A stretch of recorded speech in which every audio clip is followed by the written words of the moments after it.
Liefdes, dit is vanoggend die voorlaaste preek in die reeks van werklik kerklik. So ons blaai na Efesiërs toe, die brief van Paulus aan Efesiërs, en ons lees daar saam Efesiërs 6 vers 5 tot vers 9. Ons fokusvers is dan ook vers 6. Ek sal vir hom, na die tyd sal ek hom net vir ons ook herhaal. So volgende week sluit ons dan af met die reeks, wat dan uiteindelik ook tot hoogtepunt sal kom, waar ons ook die wapenuitrusting van die gelowige dan bespreek. Maar vir eers, slawe, wees gehoorsaam aan julle eienaars hier op aarde, en doen dit met eerbied en ontzag, maar terselfdertyd met 'n opregte hart, asof dit vir Christus is. Moenie net werk om deur julle eienaars raak gesien te word, en so in mense se guns te kom nie. Werk soos slawe van Christus, wat van harte die wil van God doen. Al is julle slawe, doen julle werk met lus, soos vir die Here en nie vir mense nie. Julle weet tog dat die Here elkeen sal beloon as hy iets goeds gedoen het, of hy nou slaaf of vry is. En eienaars, behandel julle slawe met dieselfde gesindheid. Hou op om hulle te dreig. Dink daaraan dat die Here in die hemel hulle Here en ook julle Here is. En hy trek niemand voor nie. Ons fokusvers, vers 6. Moenie net werk om deur julle eienaars raak gesien te word en so in mense guns te kom nie. Werk soos slawe van Christus, wat van harte die wil van God doen. Ons tema van vanoggend, oediens teenoor hartdiens in die teenwoordigheid van die Here. Met oediens bedoel ons dit wat ander mense sien. Doen jy 'n diens sodat mense dit net kan sien, of hartediens? Doen jy dit omdat jou motief reg is? En is deel van ons preekreeks werklik kerklik.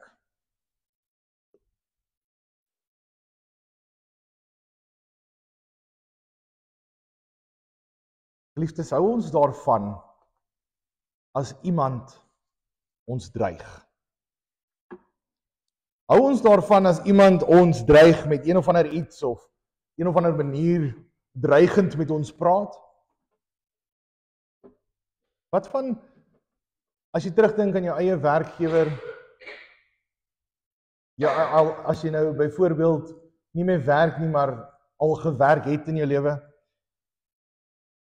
hoe sou dit wees as 'n werkgewer jou gedreig het? Sou jy dit geniet het? Sou jy dit waardeer het? Hoe sou jy reageer het? Hoe sou jy voel as daardie einste werkgewer, wat jou so lekker dreig, ook uiteindelik nie die werk wat jy doen, erken nie? Die werk wat jy gedoen het in die verlede, of dit wat jy gaan doen en tot die beste van jou vermoë doen. En die omkeer is ook waar. Vandag in ons lewe. Vir die jong mense wat nog nie werk nie. Ons is oortuig daarvan dat julle sal nie wil hê iemand moet julle dreig in julle werksomgewing nie. En ons wat reeds in werk staan en 'n roeping staan, diensbaar is, ons sal ook nie daarvan hou nie. Hierdie is alles kernvrae wat ook nie net in ons tyd nou baie prominent is nie, maar ook in die gemeente van Efese. Paulus het 'n ding of twee hiervan ook geweet. Ons almal het op een of ander tyd ergens onregverdige behandeling of dreigemente behanteer of gehad in ons lewe, waar ons liefdeloos, sonder respek, sonder waardigheid behandel is. Dis nie 'n nuwe ding nie. Want net soos die sonde deur die eeue dieselfde gebly, so het baie keer sondige situasies ook dieselfde gebly. Maar die troos is, dat God ook dieselfde bly. Reg deur die eeue. En vandag, wanneer ons saam kyk na Efesiërs 6, vers 5 tot 9, dan hoor ons in God se woord, riglyne, hoe om mekaar te hanteer in werksomstandighede. Hoe om op te tree in werksomstandighede. Of jy nou die werkgewer is, of die werknemer is. Maar, dit bly nie net by die werksplek nie. Want hierdie brief is geskryf vir 'n gemeente, met die doel om werklik 'n kerk te kan wees. En met ander woorde, hierdie onpartydigheid wat daar moet wees, hierdie geregverdigheid, hierdie respek en liefde, moet dan uiteindelik ook oorvloei na die kerk toe, die liggaam van Christus, ons wat hier saam is. Paulus roep eerstens die gemeente op in Efese en sê vir hulle, wees gehoorsaam, nie uit vrees vir mense nie, maar uit eerbied vir Christus. Ons moet nie gehoorsaam wees bloot net omdat ons bang is nie. Ons moet gehoorsaam wees van Christus, vir Christus. En dit wat Christus vir ons gedoen het. Sodat ons uiteindelik in ons werksplekke, ons gesinne en die kerk werklik kerklik kan wees volgens God se wil. Hoe moet ons werk en hoe moet ons gesag hanteer? Wat beteken dit om in diens van Christus te staan, ongeag die beroep waarin jy is? Want is nie net die predikant wat in diens staan van die gemeente en van God nie, maar is ook elkeen van ons, onderwysers, adminpersoneel, boere. Daar's 'n lang lys, ek kan nie deur almal gaan nie. Maar elkeen van ons beroepe staan ook in diens onder Christus.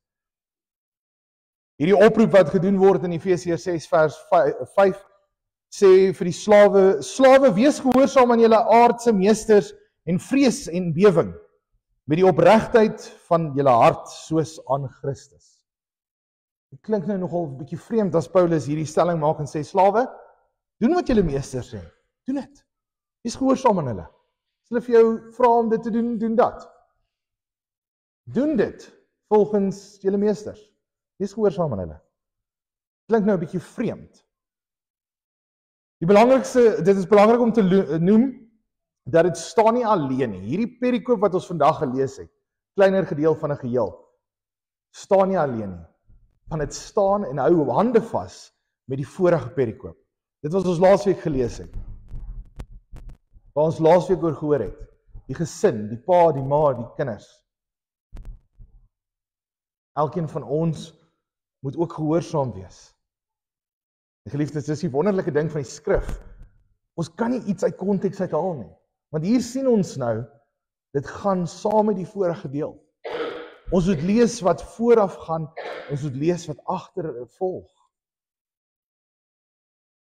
Daar is verskeie opdragte wat in hierdie perikoop ook kom. Laasweek was dit aan die mans, die vrouens, die mans, die kinders en die paas. En nou is dit aan die slawe. En die meesters. Maar wat beteken dit om in vrees en bewing gehoorsaam te wees? Ons moet besef dat hierdie twee baie kernwoorde wat Paulus hier gebruik, dis nie 'n vrees van ek is bang nie. Die woord wat hier bedoel word, is nie dieselfde vrees wat ek en jy in Afrikaans sou gebruik en sê, ek het 'n vrees vir spinnekoppe nie. Die vrees wat hier is ek het 'n vrees vir iets of 'n persoon met respek. Vir God met respek. Ek leef in vrees en lof aan die Here. Met ander woorde respek. Nie 'n vrees dat ek bang is nie. Want ons hoef nie bang te wees vir God nie. Ons moet egter bang wees vir sy toorn oor sonde. Die straf, die dood, die ewige hel. Maar ons moet nie vrees met God nie. Want God is liefde. God is inderdaad genadig, lankmoedig, vol van liefde. Dit is nie 'n aardse manier hoe ons dit ken nie. Hierdie respek is nie egter net slegs vir die aardse meesters wanneer hy praat met die slawe nie. Dit is ook uiteindelik vir ons meesters Christus, God. Die hoër gesag, en daarom sê ons, dat dit maak nie saak om wat se beroep jy staan nie, jy steeds onderdanig is aan ons groot Heer en Meester, Christus. Dit beteken dat ons gehoorsaam sal wees, soos wat al van slawe verwag was. Dit is nie 'n uiterlike gehoorsaamheid nie, maar ook 'n innerlike gehoorsaamheid. Wat is ons motief? Doen ons dit omdat ons bang is vir iets? Of doen ons omdat ons wil? Uit dankbaarheid, uit getrouheid teenoor God. Met ander woorde, doen ons oë-diens of hartediens? Wat 'n tipe diensbaarheid doen ons? Doen ons dit om raak gesien te word deur ander? Doen ons dit om raak gesien te word deur God? Wat is ons motiewe? Vir ons in die moderne wêreld is slawerny 'n konsep wat ons nie regtig verstaan nie. Ons weet kognitief en logies wat dit is, maar dit is nie iets wat ons noodwendig kan begryp tot sy volle verduideliking in vandag se konteks nie. Want slawerny, ons het nie daarin gelewe nie.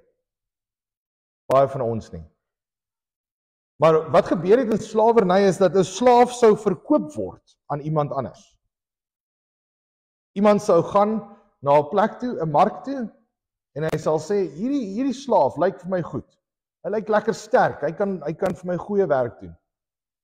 En dan sal die vrou van die meester ook waarskynlik saamgaan het, die meesteres, en sy sou sê, o, maar hierdie slavin lyk vir my, of sy kan 'n goeie kol uit 'n wit laken uitkry.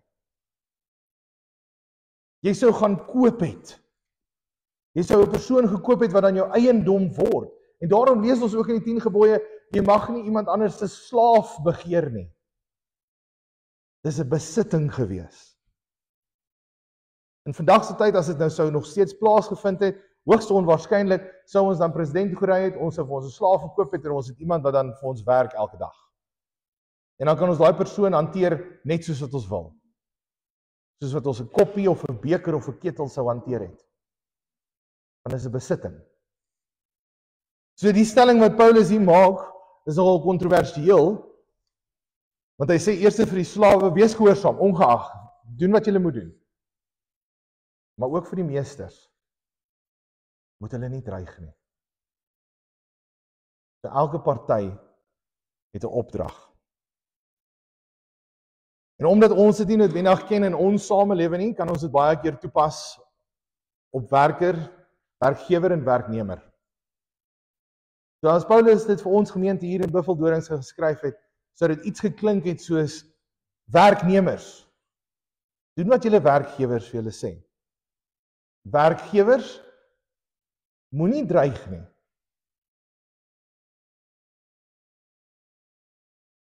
Daarom moet ons mooi besef wat oë-diens en hartediens is. Hoe werk ons? Wil ons net raak gesien word, of doen ons dit met die regte motief? Dit beteken ook dat ons daadwerklik Christus moet uitleef in hierdie verhouding van werknemer en werkgewer. Daar moet regverdigheid plaasvind. Die werknemer moet die werkgewer respekteer, maar ook andersom. Wat impliseer dit wanneer daar regverdige behandeling is van 'n meester teenoor 'n slaaf? Paulus sê in vers 9, dan begin die meester, dan begin hy praat met die meester. So in vers 9 sê hy vir die meesters, julle moet ook julle mense nie dreig nie. Hoekom kan ons nie dreig nie? Hy sê, meesters behandel julle slawe op dieselfde manier. Moet hulle nie dreig nie, want julle weet dat julle in hulle dieselfde meester in die hemel het, en hy is nie partydig nie. Dis die oorspronklike vertaling. God is nie partydig nie. God vat nie die eienaar se part nie. God vat nie die slaaf se part nie. God is onpartydig. Hy is nie partydig nie. En daarom kan die meester nie sy slaaf dreig nie. Hy kan nie vir hom sê, jy sal dit en of dat doen, anders gaan ek jou doodmaak nie. Anders gaan ek jou verkoop nie. En daarom is dit so daadwerklike groot radikale opdrag wat Paulus hier gee. Want in daardie konteks sou jy nie vir iemand sê, moenie jou slaaf dreig nie. Want dit is my eiendom, ek kan doen met my eiendom net wat ek wil doen. So jy kan nie vir my sê wat om te doen nie. Maar ek en jy weet, dat wanneer ons met mense werk en ons vra vir hulle, sê asseblief die dokument vir my skandeer. Of sal jy asseblief vir my koffie bring? Of sal jy asseblief seker maak dat die tuinjong die gras sny? Dit is alles mooi maniere hoe ons dit vra. Maar as ons iets vra, of iets sê, 'n stelling maak soos, as jy dit weer doen, gaan ek vir die baas sê, en hy gaan jou afdank. As jy nie vir my koffie bring nie, sal jy minder salaris kry aan die einde van die maand. Belaglike voorbeelde, maar dis dreigemente. Ons gaan minder uitgerig kry met dreigemente as 'n liefdevolle gesprek met eerbied, ontzag. Want soos wat Paulus sê, jou God, jou Here, is ook hulle Here en hulle God.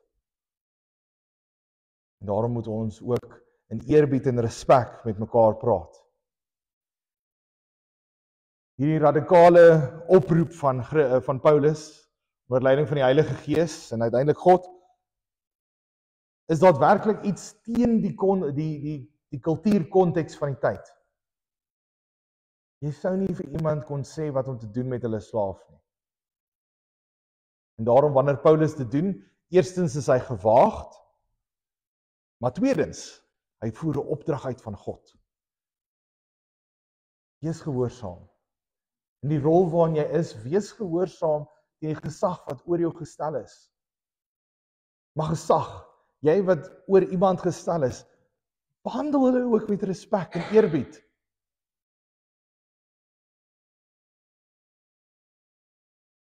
In ons moderne konteks is dit iets wat baie van ons eerstehands ook kan beleef en erken. Waar daar venynigheid in besighede is, of by die werk, waar daar geldgierigheid seevier, waar daar korrupsie, bedrog en leuns is. Ja, luister vir jou werkgewer. Maar hy het ook 'n verantwoordelikheid van sy kant af. En as jy 'n werkgewer is, behandel jou werknemer met respek. Die praktiese gevolge daarvan is dat ons ook uiteindelik dit wat Christus aan ons kom wys het, waar hy diensbaar is, gehoorsaam is, onderdanig is, dat dit ook in ons eie lewe seëvier. Ons is geroep om die gesag wat ons het of wat oor ons gestel is, met dieselfde respek te benader as wat Christus in die verhouding met God was, die Vader. En geliefdes, so uiteindelik gaan dit ook oor in ons verhouding met God en Christus. Want Christus is ons meester. Elkeen van ons is onderdanig aan Christus. Ons moet gehoorsaam wees aan Christus. So ongeag in wat se werkssituasie jy is, ongeag in wat se posisie jy is, ons is onderdanig aan Christus. Christus is ons groot eienaar, meester. In vers 7 bevestig Paulus dit wanneer hy sê, werk met 'n goeie gesindheid, asof julle vir die Here werk, en nie vir mense nie. Dit is daadwerklik 'n kragtige stelling wat dinamies is, om te beskryf wat hierdie verhouding behoort te wees. Dis nie net 'n mooi gedagte van 'n geestelike werklikheid nie. Dit is 'n opdrag vir geestelike groei. Ons werk in vorms van diens en diensbaarheid. Christus wat ons meester is, gee ons hierdie opdragte om dit te doen. En daarom kan ons nie onderskeid tref of ons dit wil of gaan onderdanig wees daar nie, of gehoorsaam wees nie. Ons moet dit doen want dit is ons meester wat dit vir ons gee. Geliefdes, dink ons vir een oomblik dat 'n slaaf 'n keuse gehad het oor wat hy gaan doen? Nee. Nou as Christus ons die voorreg gee, of God die voorreg vir ons gee, om te kan werk, om te kan voorsien, vir ons huisgesinne, vir mekaar, vir die behoeftiges, vir die weduwees en die weeses, hoekom sal ons dan hom en die gesag oor ons minag? Stem ek miskien nie altyd saam met dit wat gebeur nie. En daarom moet ons dan opstaan en sê, maar dis 'n leuen. Dis nie hoe dit werk nie, jy's besig om te dreig. Dan is radikaal om op te staan vir die waarheid. Maar ons sien ook Paulus sê in vers 8, daar is 'n beloning. Julle weet dat enige een wat goed doen, 'n beloning van die Here sal ontvang, of hy slaaf is of vry. So, ongeag die posisie, die gesag waarin ons is, wanneer ons aan ons groot Here en Meester onderdanig is, gehoorsaam is, sal ons ook uiteindelik 'n beloning ontvang. Wat is hierdie beloning? Die beloning ook vir die ewige lewe.